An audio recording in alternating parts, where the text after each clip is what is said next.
ఆంధ్రప్రదేశ్ ఉప ముఖ్యమంత్రి పవన్ కళ్యాణ్ ఉద్దేశించి పిఠాపురం నియోజకవర్గానికి చెందిన ఓ మత్స్యకార మహిళ చేసిన వ్యాఖ్యలు ప్రస్తుతం సోషల్ మీడియాలో వైరల్ అవుతున్నాయి.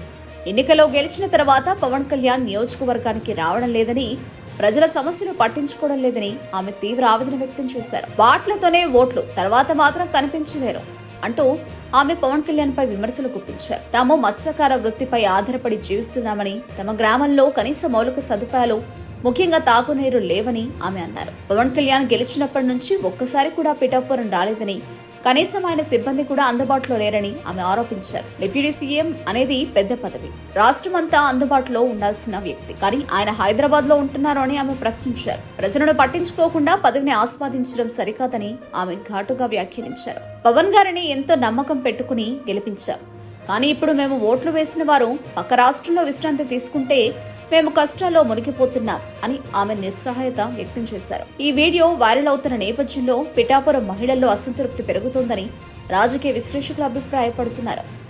ఎన్నికల సమయంలో ఇచ్చిన హామీలను గెలిచిన తర్వాత మర్చిపోవడం నాయకుల పట్ల నమ్మకాన్ని దెబ్బతీస్తుందని వారు పేర్కొంటున్నారు. ఈ మహిళ వ్యాఖ్యలు రాష్ట్రంలోని సామాన్య ప్రజల భావోద్వేగాలకు ప్రతిబింబంగా నిలుస్తాయని వారంటున్నారు. అధికారంలోకి వచ్చిన తర్వాత ప్రజలను విస్మయించే నాయకులకు ఇది ఒక హెచ్చరికగా మారవచ్చని రాజకీయ విశ్లేషకులు అభిప్రాయపడుతున్నారు.